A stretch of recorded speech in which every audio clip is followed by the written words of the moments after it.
शहर सौंदर्यीकरण करत असताना किंवा विकास करत असताना शासनाच्या फंड्स पुढे लिमिटेड असतात आणि प्रत्येक फंड मागं काहीतरी एक नॉर्म्स असतात, त्याच्या बाहेर आपल्याला जाता येत नाही.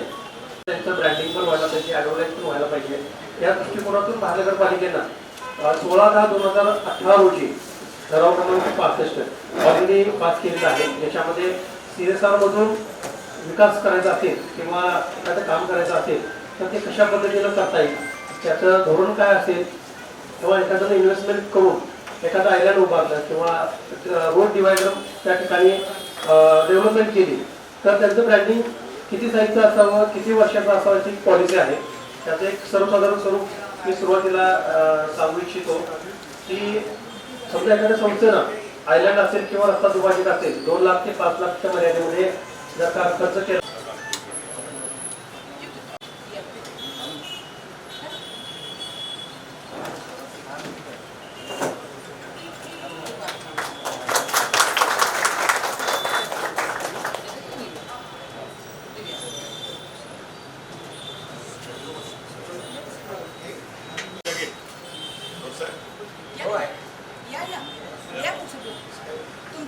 मॅडम इकडे या.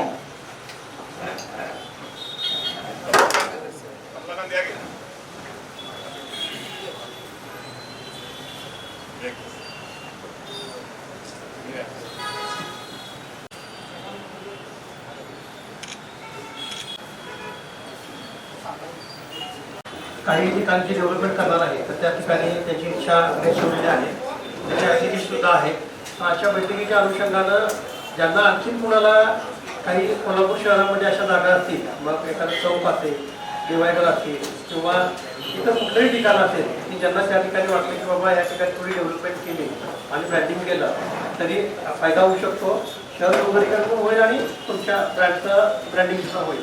अशा दृष्टिकोनातून काही सजेशन असतील तर ते सुद्धा आता आपण देऊ शकतो.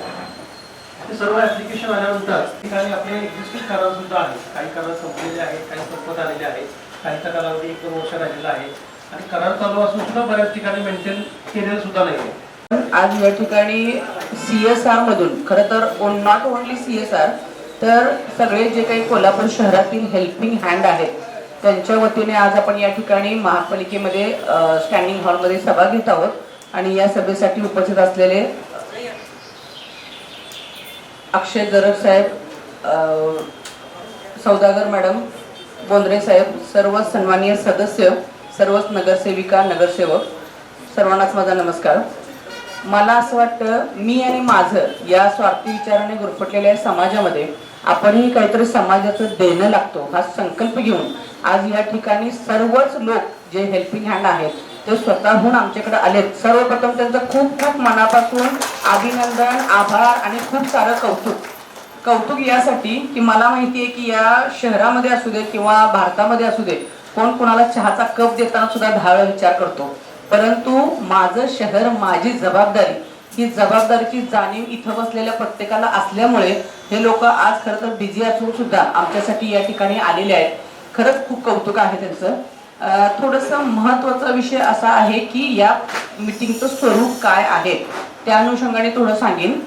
कोल्हापूर शहरामधील जी काही आता अवस्था आहे ते तुम्ही सगळे लोक डोळ्या उघड्याने पाहत आहात. मग ज्याच्यामध्ये डिवायडरची वाईट अवस्था, गार्डनची वाईट अवस्था, मग काही स्प्रिंकलर्स आहेत किंवा या अनुषंगाने तर थोडंसं मला असं वाटलं की या अनुषंगाने आपल्याला जर मदत पाहिजे असेल तर आपल्याला सर्व कोल्हापूरवासियांची मदत घ्यायला पाहिजे. आणि असंच आमचं क्रीडाईची एक मॅच होती त्यावेळेला बोलता बोलता मी सुरेंद्र जैन साहेबांना हा माझा विचार सांगितला की मला अशा पद्धतीनं कोल्हापूर शहराचं सुशोभीकरण याच्यामध्ये मला काय आयलँड जायचे आहे. तर खरंच खूप आनंद या गोष्टीचा की विदिन 1 मिनिट सुरेंद्र जैन साहेबांनी मला होकार दिला आणि त्यांनी डिक्लेअर पण केलं की मी तुम्हाला 4 स्वीपिंग मशीन आणि लेडीज वॉशरूम द्यायची व्यवस्था करतोय. खरंच खूप आनंद या गोष्टीचा आहे की ज्या वेळेला अशा काही मीटिंग झाल्या मग खोत साहेबांनी सुद्धा आम्हाला खूप चांगल्या पद्धतीने कोल्हापूर शहराचा अभ्यास आणि त्या अनुषंगाने आम्ही मदत करू असे प्रत्येक जण या ठिकाणी आहेत की ज्यांनी अशा पद्धतीने. आणि मग मला खरंच जो धीर सुटल्यासारखं वाटत होतं की कोल्हापूर महानगरपालिकेची अवस्था तर या लोकांच्यामुळे मला उभारी आली की आपण अशा पद्धतीने काम करू आणि ते होईल. आणि त्या अनुषंगानं खूप भरभरून प्रतिसाद. खरं तर मला वाटलं नव्हतं की एवढा हॉल भरेल. म्हणजे खरंच मला खूप भारावून आलं की अशा पद्धतीनं कोल्हापूर शहरामध्ये खूप मोठ्या मनाची लोक कोल्हापूर शहराला आहेत. महानगरपालिका ड वर्गामध्ये आहे, ती मला अ वर्गामध्ये आणण्यासाठी मला वाटतं हेच लोक माझ्यासाठी महत्वाचे आणि मदत करणार आहेत. महत्वाचा भाग असा की खूप लोकांनाही ती जागा हवी असेल, तर त्या अनुषंगाने आता थोडंसं डिक्लेअर करते की काही लोक असे आहेत की ज्यांनी ऑलरेडी सांगितलेलं आहे. त्याच्यामध्ये दुभाजकाच्या सौंदर्यीकरणामध्ये राजाराम कारखाना चौक, भगवा चौक, ताराराणी चौक ते दसरा चौक, KSVP चौक ते ताराराणी चौक, KSVP चौक ते सायबर चौक हा ऑलरेडी केलेला आहे. तसंच गोकुळ हॉटेल ते दाभोळकर कॉर्नरचा आयलँड तोही केलेला आहे. राजेश मोटर्स ते तावडे हॉटेल, धैर्यप्रसाद चौक ते ताराराणी चौक आणि शाहू टोल नाका ते ताराराणी चौक याही प्लेस ऑलरेडी ॲक्वायर झालेले आहेत.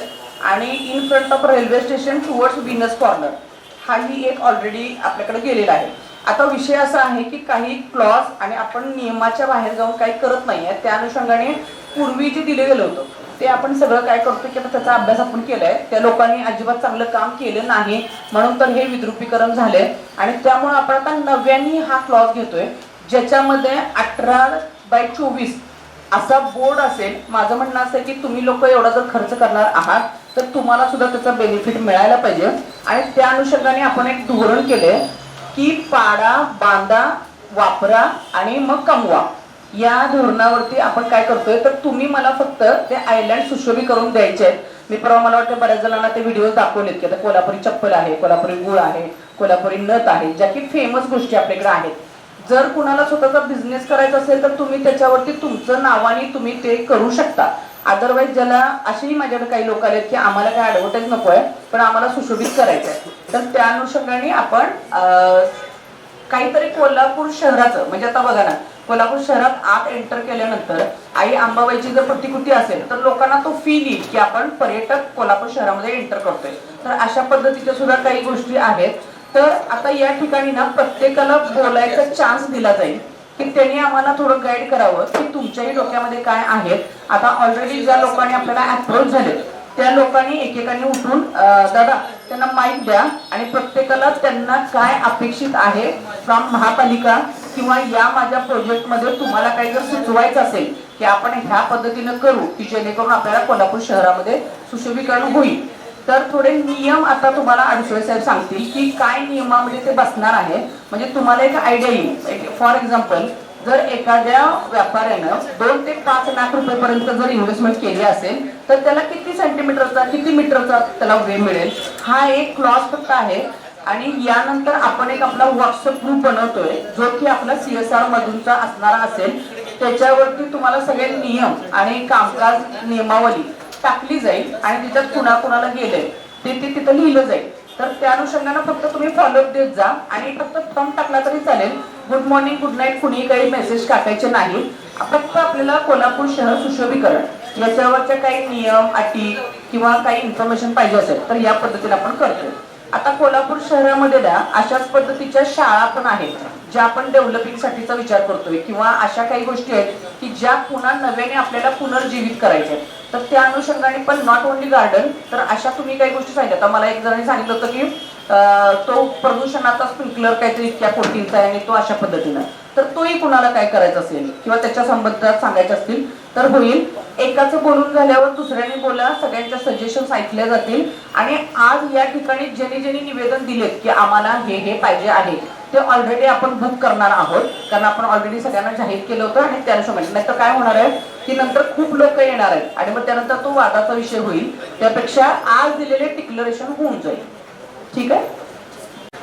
नगरसेवक, नगरसेविका आणि सर्व उपस्थित कोल्हापूर चांगलं करू इच्छिणारे नागरिक माता आणि बंधू, एक विषय महानगरपालिका म्हणून सुचवायचा आहे म्हणून आधी मी जरासं ताब्यात घेतला नाही. आपल्याकडे आता जेवढी ट्रॅफिक आयलंड आहेत त्यांची संख्या तशी लिमिटेड आहे, पण असे मोठे अनेक चौक शहरात आहेत की जिथं अजूनही चांगली आयलंड तयार करू शकतात आणि त्यानं वाहतुकीला पण नीट वळण लावलं. उदाहरणार्थ हॉकी स्टेडियमचा चौक आहे किंवा तसंच बघितलं तर आता क्रशर चौक जो आहे तर तिथं ते एका साईडला झालेलं स्मारक आहे, ते मध्ये आलं नीट तर त्याच्या भोवतीनं ट्रॅफिक फिरू शकते. अशा पद्धतीनं आपण जावळाच्या गणपती पाशी पण काहीतरी विचार करायला पाहिजे, कारण ते आता वन वे केलाय, तो वन वे नीट एक्झिक्यूट व्हायचा असला तर बॅरिकेड नुसतं लावून होणार नाही. त्याच्यासाठी ते असे काही चौक आयडेंटिफाय करून परत करता आले आहे.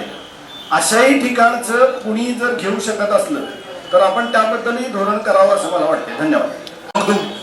मी कोल्हापूरच्या पत्रकार क्षेत्रात साधारण 18 वर्षापासून कार्यरत आहे. त्याचबरोबर पर्यावरण क्षेत्रात देखील मी खूप वर्षापासून काम करत आहे. मी कोविड झाल्यानंतर म्हणजे महापालिकेचा म्हणजे आता बहुतेक महापौर मॅडम आता आपलं सगळी लोक आहेत, त्यामुळे कदाचित त्या गोष्टीला वेळ लागला असेल, पण गेल्या 3 वर्षापासून आम्ही कॉर्पोरेशनचे सतत मागं आहे की आपल्या कोल्हापुरातले जे रस्ते आहेत ते चांगले सुशोभीकरण, हरित, चांगलं एक आल्हादायक वातावरण कोल्हापूरमध्ये जे पूर्वीचं होतं त्याच पद्धतीनं आपण ते निर्माण करावं. थोडा नाही आहे. आपलं पहिलं होतं 1.5x2, तो थोडासा आपण वाढवतोय की जेणेकरून त्यांचा सुद्धा व्यवसाय व्हावा, परंतु ह्याला काही लिमिटेशन्स येतील, नाहीतर काय होईल ना, विद्रुपीकरण कोल्हापूर शहराचं पुन्हा त्या अनुषंगाने होईल की बोर्डच फक्त मोठे सगळ्या कोल्हापूरवर होत आहे. हा, त्यामुळे थोडे लिमिटेशन्स येतील. महापौर ताई, उपमहापौर, स्टँडिंगचे अध्यक्ष, सर्वांचा पहिल्यांदा कोल्हापूर फर्स्टच्या वतीने, ज्या कोल्हापूर फर्स्टच्या मध्ये 22 ते 23 संस्था एकत्र आहे आणि कोल्हापूर फर्स्टचं ब्रदवाक्य आहे की कोल्हापूरचा शाश्वत आणि सर्वांगीण विकास करायचा करता.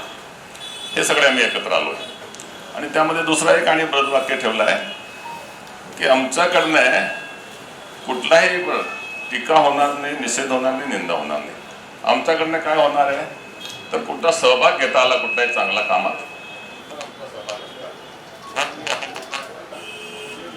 नमस्कार, मी पारस ओसवाल,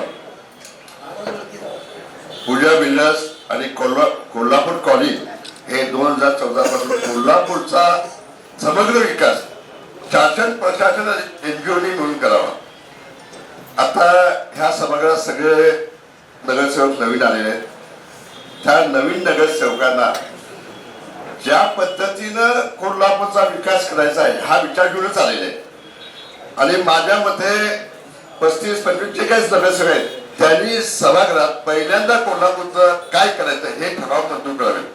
पहिले स्वच्छताकडं, प्रदूषणमुक्त, जलसंवर्धन ह्या ज्या गोष्टी आहेत ह्याच्यावर सगळ्यांनी एकमत करून ही कामं करायची आहेत.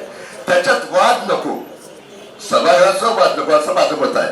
नाही असू दे, जे आहे मी कोल्हापूरची बोलतोय, सभागृहात वाद नको. आणि आम्ही जनतेच्या विरुद्ध बोलतोय. मी कुठलाही आता व्यवसाय केला, आता मी जनगण की बात नाही एक मिनिट जनगण की बात भारतीय जन संविधान मंच स्थापन केलेला आहे. संविधानात जी काही लोक नागरिक, सामान्य नागरिकांना प्लॅटफॉर्म नाही. आज इथं बोलवलं तर आमच्यासारख्या व्यावसायिकांना ते व्यवसाय काय करू शकतात, सामान्य नागरिकांना सुद्धा इच्छा आहे. तर त्याच्यात पहिल्यांदा प्रभाग कमिटी नेमावे. प्रभाग कमिटी नेमणं हे संविधानात कंपल्सरी आहे. तर त्या प्रभाग कमिटी नेमणार, त्या प्रभागात जे कामाची आवश्यकता आहे ती करावी. म्हणजे स्कूल, आयलँड, नृत्यगत ह्या सगळ्यात आम्ही म्हणजे आज मी काही देत नाही, पण ह्या सगळ्यात आम्ही पूर्ण सहभाग देणार आणि संविधान चौक कोल्हापूरात उभा करायचा आहे. आणि संविधान चौकची जर मला जबाबदारी दिली म्हणजे पहिलं संविधान शिवाय काही चालत नाही. तर संविधान चौक म्हणून जर संमती दिली त्याबद्दल मी करण्यास तयार आहे. आणि बाकीच्या ज्या गोष्टी आहेत त्या सगळ्या मी रेकॉर्ड केल्या आहेत. म्हणजे आपण ज्यावेळी जलसंवर्धन केलं तर शिवाजी विद्यापीठचं म्हणजे विद्यापीठात मी पत्र देतोय, विद्यापीठचं जे हे आहे म्हणजे त्या हे म्हणजे तिथं ते त्यांनी जे केलेलं आहे तिथलं पाणी राजात चालवलं येते, त्याची रेकॉर्डिंग आहे, तेही रेकॉर्डिंग दाखवतो. म्हणजे बेसिक प्रदूषण कुठलं होतं ते थांबवणं गरजेचं आहे. सुशोभीकरण दुसरा विषय आहे, पण पहिला जे काही आपल्या रंकाळा, पंचगंगा ह्याचं सगळं रेकॉर्डिंग केलेलं आहे. आणि गेले 2 महिने हे सगळं मी करतोय. फक्त कोल्हापुरात दिसणं चांगलं, मिळलं असणं चांगलं असलं पाहिजे असं मला वाटतंय. जय हिंद, जय महाराष्ट्र. अतिशय चांगले विचार आहेत तुमचे, त्याबद्दल प्रश्न आहे समित्या वगैरे किंवा काय जरूर आहे, काय जरूर आहे ते आम्ही एकदा सादरीकरण करणारच आहे.